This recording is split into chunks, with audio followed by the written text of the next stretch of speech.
I have the hips, but I got hipster disease. It flares up every once in a while. I know. He got bitten by one once. He swelled up like a balloon. And now I have this beard and long hair, and I wear these flannels. Horrible. He used to wear suits every day. Yeah, now I wake up with V-neck t-shirts wearing a scarf. It's gotta hold me, and it won't let go. Welcome back to Review Me Please. This week we are reviewing the album Hasabe, My Worries by Ayalew Mesfin. So, PJ, what are your initial thoughts on this album? Well, once we put some needle to vinyl there, I really thought that this had a nice, unique sound. However, I have no idea what he's singing about. Yeah, that is the toughest part for me, is I'm so used to being able to analyze lyrics on an album that I'm reviewing. You know, it's like, okay, so she was writing about heartbreak, or he was writing about the time his dog got caught in a threshing machine, or whatever. Well, I mean, it's not that we don't know what he's singing about, it's just we don't know what he's singing about in any exact moment. That's true. And to be fair, your dog getting caught in a threshing machine is a worry that many of us probably have experienced, like, especially if we work around threshing machines. And have dogs. I was shocked that any of this stuff got caught in my head, but it did. Hasabe, oh, Hasabe. So yeah, it's catchy. It's honestly catchy. I was not expecting to have the cultural aptitude, honestly, to have it infect me as it did. Oh, I think you're being a little too hard on yourself there, Michael. I mean, it is still funk music. It is still music. It's like the language of the soul. Yes. And I think we can all connect with it on that level, even though I might accuse another person of pulling this record out and playing it of being kind of just like a elitist hipster. Oh, being like look how exotic I am. I have this crazy stuff that nobody's heard. Yeah. Well, that's what I think is so cool about this re-release too, is that this is the first ever collection of Ayalew's work. You know, they had released a bunch of 7-inches back in the 70s. There was a Dutch record label that released all of these individual singles, and apparently was very progressive in sort of the Ethio-funk movement. So there were all these little records floating around, and this is the first time ever it was all put into one LP. So does that change your listening of it, like listening to it all at once, as we did, like as a full album? Do you think it would have been a different experience for you, just hearing it like a single here and there, and being like, oh, this is an artist? Oh, absolutely. I think that if I heard this as singles, just one at a time, I don't think it would have the same impact as it does now.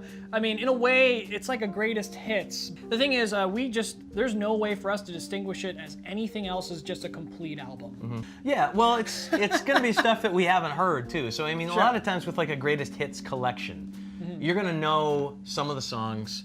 Yeah. And because of the way our brains work, we tend to focus in on just those songs. Right. And the rest are like, okay, whatever. Oh yeah, they did that B-side, whatever, you know. Unless we really, really like the artist. In this case, we've got a collection where neither of us were familiar with any of the work beforehand.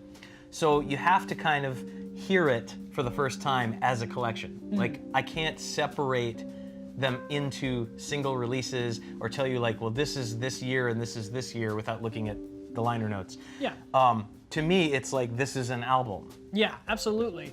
So what did you think of the instrumentation and everything? Like, I know that we'd talked a little bit about like the vocal style is a little bit different than what we're used to. Sure. It's almost like a Middle Eastern style with the sort of lilt and a lot of vibrato. But the instrumentation, man, that's funky. Yeah, I mean, I think it really holds up against any other kind of funk band at the time. You can sort of tell that they were using a little more just whatever was to hand. You can tell that the sound quality isn't as pristine as maybe an American record label might have used. Well, there's a very raw production to it, but yeah.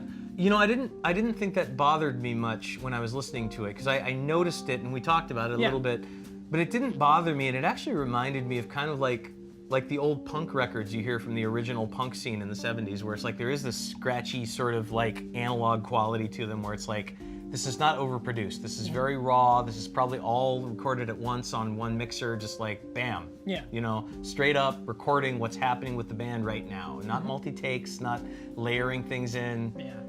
You know, it's kind of cool in a way. There's a rawness to it that I kind of like. Yeah, I would say that doesn't detract from the album at all. If anything, it adds more heart. But I gotta say, Hasabe, man, the title track sticks with me, because we're standing here, like, we're getting set up for the shoot so we can make a show for you guys. Right out there. And we're both like, Hasabe, ah, Hasabe. It sticks in your head and it sticks with you. And part of it's his voice, which is very unique, but part of it's just that funk, man. Those bands, the Black Lion Band, they had the chops. How do you feel like this whole package comes together? The album, the cocktail, the art, everything about it. What's your impression? All right, well, the art makes sense to me. It's got that desert thing. We talked a little bit before about how it kind of reminds us of the American Southwest because that's the closest analog that we have to that sort of place. But I think there is a sort of an open landscapey feel to this. Like it's like you'd hear his voice carrying over the desert wind. So that actually kind of works for me. Okay. And I think the cocktail worked for me too because of the coffee, which interestingly is the only Ethiopian ingredient in the cocktail. Everything else was fairly Brazilian or just kind of generic. I mean, sugar's found everywhere. For me, I'd have to say that I didn't expect this album to grow on me as quickly as it did, but it has. And the cocktail itself, I would maybe do something different. I might strain it. I don't know if I like the pulpiness of it.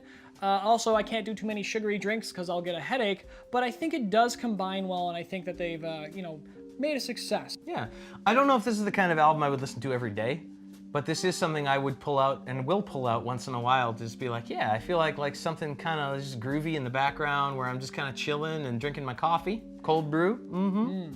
So, on a scale from funky to, oh, give me that funk now. Where would you rate Hasabe, My Worries? Well, I think that Hasabe My Worries, and it might be because of the language gap, that it's more funk, not so much, oh, give me that funk now. Because I don't feel the throbbing funk. I just feel like more of like the sustained funk. All right, Michael. Yeah. So on a scale from My Worries to Blindsided by Love, where would you rate this album? Okay, well, My Worries seems very universal. You know, I mean, we have a lot of worries, from taxes to paying the rent on time to the health of our loved ones to that homeless guy that keeps peering in my window and watching me pee. To the sun going away and coming back while we shoot. But Blindsided by Love sounds like a very, very specific worry. But in a way, not really that much of a worry, because if you're blindsided by love, you're kind of pleasantly surprised. So I would say that this is a little bit closer toward the Blindsided by Love side of things, because we were pleasantly surprised by the funk and the radical political activism and really just the musical chops of the Black Lion Band on Hasabe, My Worries. Well, that does it for another review on Review Me Please. My name is Michael. And I'm PJ. Thanks for watching, and please be sure to like, share, and subscribe to our channel. Also, check out our other videos, and if you like what you see, make sure you keep coming back to our channel for more cocktail reviews, music reviews, and other bizarre music and drinking related activities. So until next time, Keep it spinning! Did you hear something? Yeah, I think I did. At the door. Yes? Can I help you? Sir, did you post this? Yeah, that's my art. I posted it at the... Do you have a library card? No, I didn't know I needed a... Sir, you have to be part of the community to post such things. Well, I Did just, you get an I was- authorization for the push pins? No, I didn't know. Did you touch our push I pins? just grabbed a push pin out of the bulletin board. I didn't know that was... You're going to have to come with us, sir. What? Come with... Where am I... What? Why is... What? Come here. Where am I going? Oh, God, what's happening? You're just going to library jail. Oh, It's God, okay. Library jail? What's library jail? Ah! Oh, God, my arm! Sir, don't struggle.